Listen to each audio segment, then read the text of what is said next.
I want you to learn to position by concept, because people are going to learn to know the concept before they know you.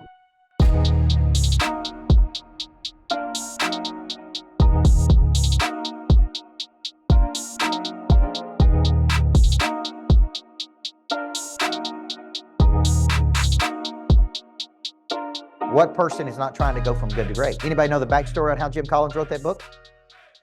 Collins was having dinner with one of his best friends. He said, have you had a chance to read my new book? And he said, I did read it. In all fairness to you, I'm not trying to be rude, but it's really not that valuable to me. And he's like, what do you mean? Because the book was called Built to Last. That was Collins' first book.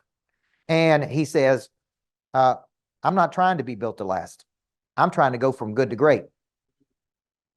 There's more people trying to go from good to great than trying to be built to last. Yes or no? Boom. That's his concept. John Maxwell's playing golf one day with his buddies. One of his buddies says, man, I just read a great book called The 21 Laws of Marketing. John, you should write a book called The 21 Laws of Leadership. Maxwell says, great idea. He writes The 21 Laws of Leadership, becomes one of his all-time best-selling books, okay? I started at 4 o'clock this morning, so bear with me. Now, here's my point. So a lot of concepts, the reason I'm trying to tell you this is that before you become known, Tony Robbins had Awaken the Giant Within, Date with Destiny. He's still doing Date with Destiny, what, 20 or 30 years or 40 years later, guys? You know why he sticks with the concept? Because it works. So like when you're coming up with your concept, you have all the raw material. And I don't know why God gifted me with this, but I can look at a concept and tell you in a second, yes, that'll sell, or no, it won't sell. And it's hard to sell a bad concept. So I think 7 Habits of Highly Effective People, great concept. Good to Great, great concept. Number 1 selling book of last year. Anybody remember what it was? Atomic Habits. That book is selling 24,000 copies a week, 24,000 a month. Let's go back old school. There was a book many years ago selling 1 million copies a month. Think you grow rich? Nope, but that sold a bunch. Now you're going way back. But yes, Purpose-Driven Life. The Purpose-Driven Life was selling 1 million copies a month. And outside of the Bible, that is crazy. Right? Listen to what I'm about to tell you. 90% of all books never sell more than 5,000 copies. Even with all the push that I did on Flip the Switch, all of how hard I pushed on that book to make it a Wall Street Journal bestseller, it still only sold 10,000 plus copies. You with me? To sell 1 million copies a month, that tells me that's a big problem. Well, so the reason I'm trying to open your mind up to this is, let's take this one. 87% of all people, 87% of people say they live their entire life and never find their purpose. I would tell you that even higher numbers than that never find their talents. So when I choose a concept, I'm choosing a concept that I think large numbers of people would be interested in. So if you see me come out with a concept and I say, I'm writing a book called Screw Your Why, okay, it's because this is really a book about purpose. I'm just coming up with something that I think will be controversial enough to get me on Good Morning America. Right? Because I can see me and Simon Sinek debating. I'm a little scared by that because he's a smart dude. But I can see me and him, and he's like, I wrote Find Your Why, and you wrote Screw Your Why. Now let's put you two, right? This is how smart Jordan Peterson is. He debates his own self. Isn't that cool? See, look at Jordan Peterson's new tour, He Who Wrestles with God. Yes. That is the title of Jordan Peterson's new tour. See, I'm sitting there thinking, dang, that's a genius concept. Because how many of us wrestle with God? How many of us have doubts and insecurity, right? So he's going to go on tour. I guarantee he'll sell that thing out everywhere he goes. And he literally debates his own self. And it's like, I got to go see this. So the reason I'm pushing you guys on this is because I wrote book 1, 2, 3, 4, 5, and I never even thought about it like this. I never thought about like, man, I need to come up with concepts that solve problems. Okay? So if I'm going to speak, I want you to think of it like this. I'm going to have my concept in the middle. Here's my concept, okay? So let's just say, here's the concept. What problem does it solve? 87% of people never find their purpose. Now, which book do you think would sell better? Package Your Purpose or Screw Your Why? Okay. Because I love the concept of packaging your purpose. Okay. So, but I sent it to my agent. Remember how I made this decision? I sent him all these books I want to write. And I said, which one gets me on Good Morning America? If you want to get a text daily from me, 5 days a week, activate and reactivate the Pray Drive, some of my best concepts, a little shot of Coach every single morning. I want you to text this number, text Monster Producer to this number, and I'd love to come into your life every single morning and get that Pray Drive activated. Let's go. And he said, it's got to be Screw Your Why. Okay, so the concept, here's the concept. Here's the problem it solves. 87% of people never find their purpose. So this is a big problem. This is just a hook to pull people in. Okay, so when I look at a lot of concepts, something like this, the concept is not that strong enough. Okay, now what all can I do with this? Because this is really what we're getting into tonight's lesson. If you're reading the book, The Making of a Coach, which will be in chapters 1, 2, and 3, the way I first started this is I said, okay, here's my concept. What all could I do with the concept? I could speak on the concept. And this is my number one marketing strategy. Okay. Number two, I could coach on the concept. Now let's give coaching a definition. It is engaging people in a set of systematic behaviors that allows them to do something tomorrow they cannot do today. See, some people who get into the coach's locker room don't want to go sell coaching to other people. They actually just want to become a better coach.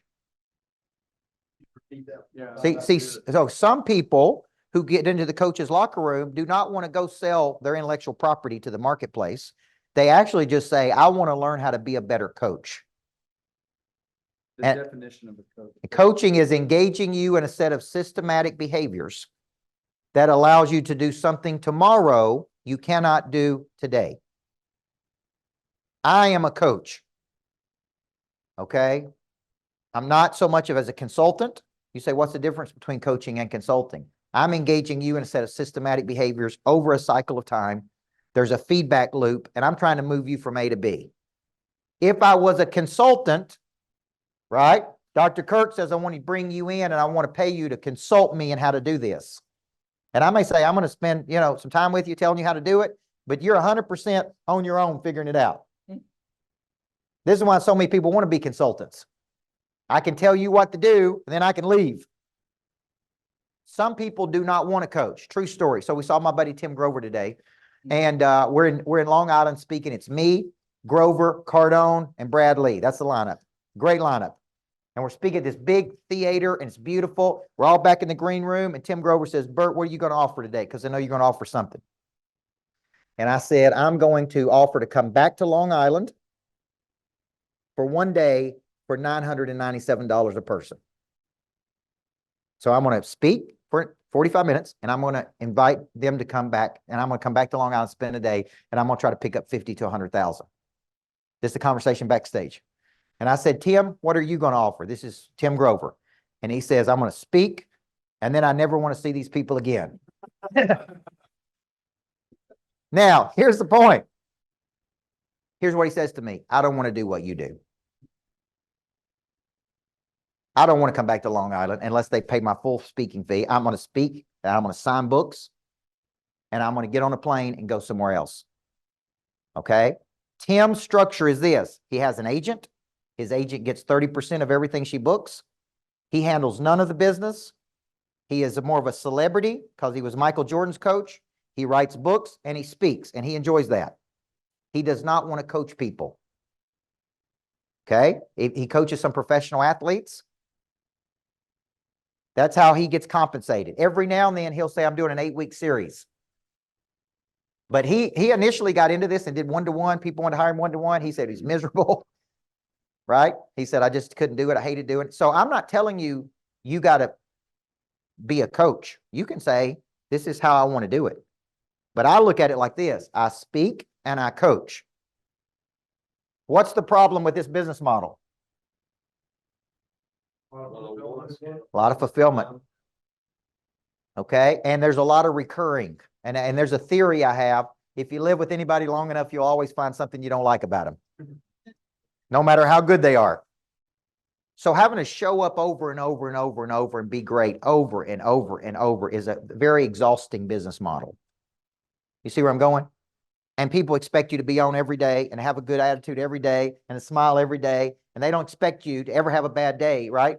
So, because you're the coach. So when you think about it, but what's the problem with this business model? Yeah.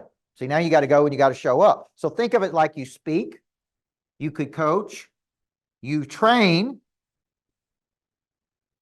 Okay. And I'm going to define this in a little bit different way. I think of training as I'm going to come in and train you on something. Like in my competitive intelligence program, part of that program is I come in and coach or come in and train 1 or 2 days as part of the contract. I'm going to come in and train you on competitive intelligence, and then I'm going to go. Then you're in my online academy. Then you're in, right? You're in my online academy, and I do some Zooms. In my mind, here's where I'm going with it, though. The only thing I do is come in and do the training because I enjoy that part. Okay? But your wife's trying to sell another deal for me to go to Houston. And I'm like, okay, now I got 3 of these in Houston. So it's like I got to train from 9 to noon. Then I take a break. Then I got to train from, 2 to 5. Then I got to come back and do it again the next day. Everybody see that?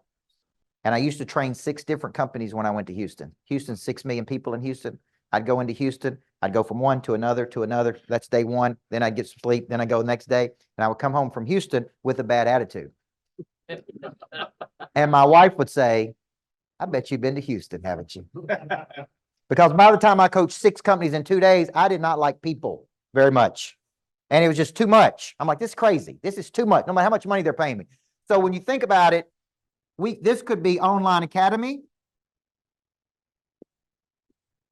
See, this is what Cardone did. Cardone said, look, I'm going to sell one thing, the online academy.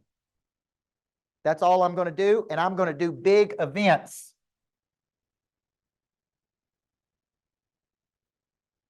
Then I'm actually going to take all these people who follow me and I'm going to get them to be investors in my real estate company. All my coaching students. Which is not a bad model, right?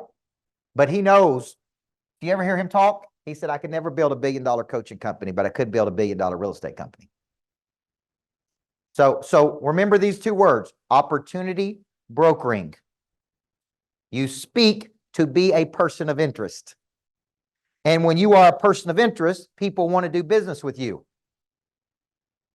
Okay? You know how many times I've been recruited to be a real estate leader? So it's EXP, then next week it's Real, then it's, what's the new one? Epic. Then it's like, this is what I get calls on every day. Man, I'm telling you, you could build the biggest downline of anybody in America. And I say that is true if I was committed to doing that. But right now, I'm not committed to doing it. So you don't really want me on your team because I'm not committed to growing it right now. Right?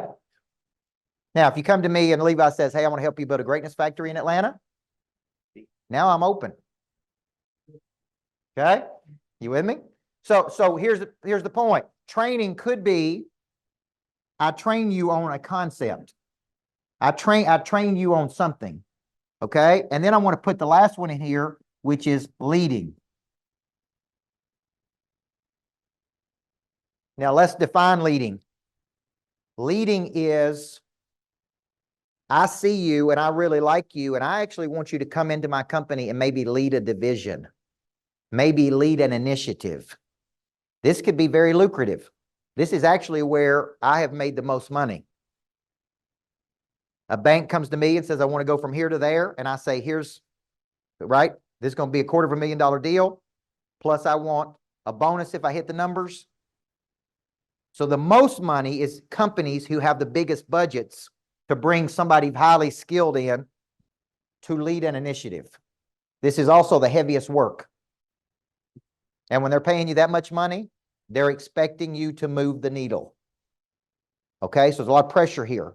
So this is what I did for the first 4 years of this business. That's how I jumped the revenue so fast, is I was signing $150,000, $250,000 contracts. And I was going into real estate companies, mortgage companies, home builders, insurance companies, nursing homes. You never motivated anybody till you motivated a nursing home, folks.